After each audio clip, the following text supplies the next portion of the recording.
Ko'p kinolarda ko'rishingiz mumkin. Bosh qahramonlar qanaqadir tabletka ichib, hayoti 180 gradusga o'zgarib ketadi. Ya'ni lanch bir qo'lidan ish kelmaydigan odam fizikiski ham kuchli bo'lib, aqlan juda ham razviti bo'lib, вообще xullas boshqa odam bo'lib ketadi. Bu narsani sizlar nereal deb bilishingiz mumkin, faqat kinolarda uchraydi.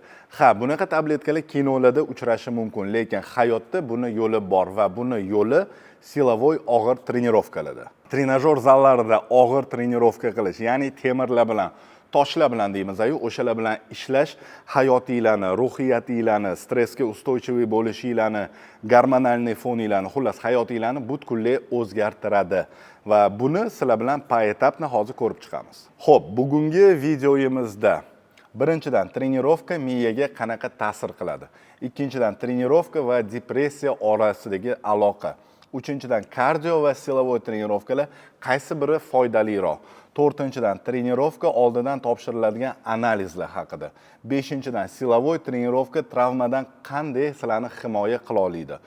Oltinchidan metabolizmni qanaqasiga o'zgartiradi va nihoyasida trenirovka bu vaqtni zoya sarflashmi yoki o'zingizlarga foyda keltirishmi? Shularni ko'rib chiqamiz. Birinchidan trenirovkani miyaga foydasi. Silovoy trenirovka, silovoy mashqlar sizlarda dopamin, endorfin va serotoninni kuchliroq ishlab chiqishiga olib keladi. Bu sizlarni motivatsiyali, baxtliroq va stressga ustойчивый qiladi. Ilmiy tadqiqotlar shuni ko'rsatadiki, haftasiga 3 marta trenirovka qiladigan odamni miya frontal qismi yaxshiroq ishlaydi. Bu sizlarni qaror qabul qilishinglar, hayotga bo'lgan motivatsiyanglar, o'zingizlarga bo'lgan ishonchingiz ko'proq bo'lishiga olib keladi. Ya'ni nafaqat sizlarda tashqi ko'rinish o'zgaradi, balki sizlar teran, aniq fikrlaydigan odamga aylanasizlar. Ikkinchidan, depressiya va trenirovka. Hozirgi vaqtda ko'p odam bilsanglar depressiyada darg'azab bo'lib yuradi. Ilmiy tadqiqotlar Harvard Medical School'da o'tkazilgan va u shuni ko'rsatadiki, silovoy trenirovkalar haftasiga 3 marta bo'lsa, ular antidepressant dorilardan ko'ra kuchliroq, yaxshiroq va samaraliroq ta'sir qiladi.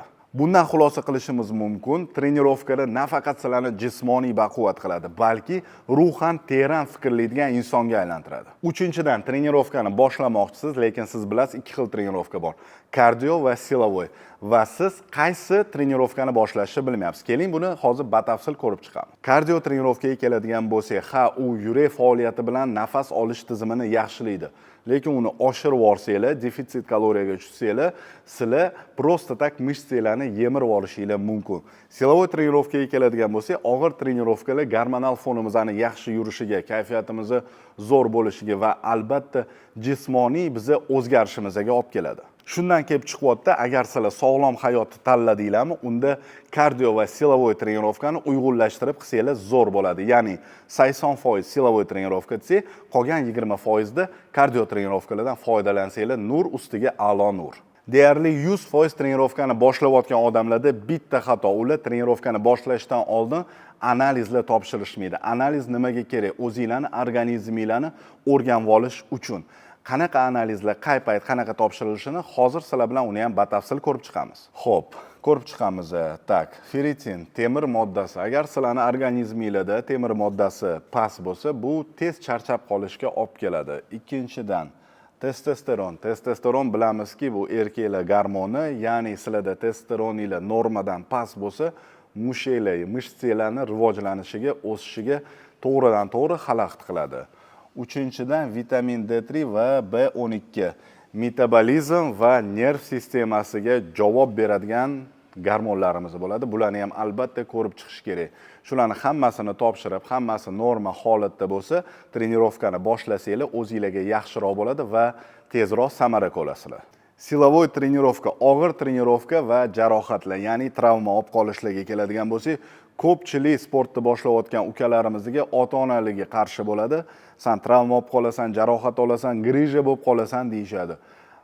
Haqiqatdan olib qoladigan bo'lsak, grijani birinchi davosi bu trenajyor zalda bo'ladi. Tushunishinglar uchun aytaman, pozvonochnik ketgan, ikkita yonida mishsasi bor. O'sha pozvonochniklarning yonidagi ikkita mishsani sizlar qay darajada baquvvat qilib, yaxshi shakllantirsanglar, u xuddi bir tirgay bo'lib ushaveradi va qaytarib o'taman, межпозвоночный grijani birinchi davosi bu sport orqali davolanadi. Shunga ota-onalarga maslahatim, trenirovkani boshlayotgan bolalaringizdan qo'rqmanglar.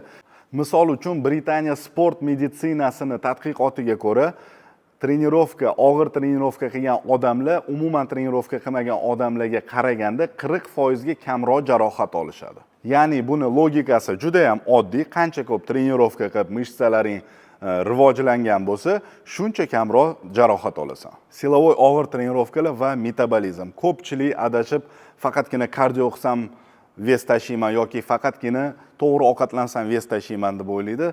Aslini olib qaraganda silovoy trenirovkalar juda ham zarur. Tushuntirib o'taman, silovoy trenirovka qilgan odamda mushak massasi ortadi.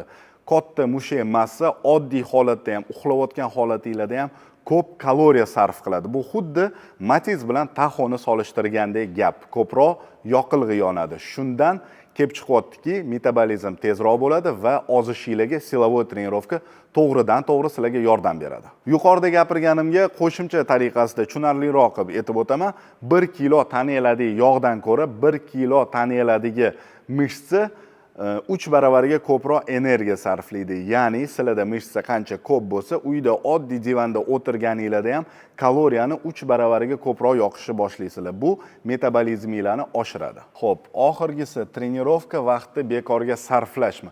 Ko'pchilikda shunaqa fikr bo'lib qolgan, trenirovkaga vaqtini ayiydi. Ya'ni trenirovkani bekorga vaqt ishlatish deb biladi.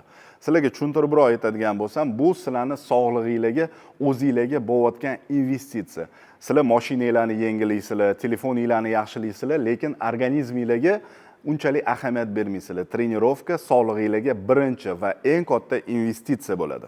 Trenirovka qiladigan odamni misolida oladigan bo'lsak, birinchi o'rinda tashqi ko'rinishi o'zgaradi, jismoniy quvvat oshadi. Ikkinchi o'rinda gormonal fon stabillashadi. Bu sog'liqni to'g'ridan-to'g'ri yaxshilandi degandek gap.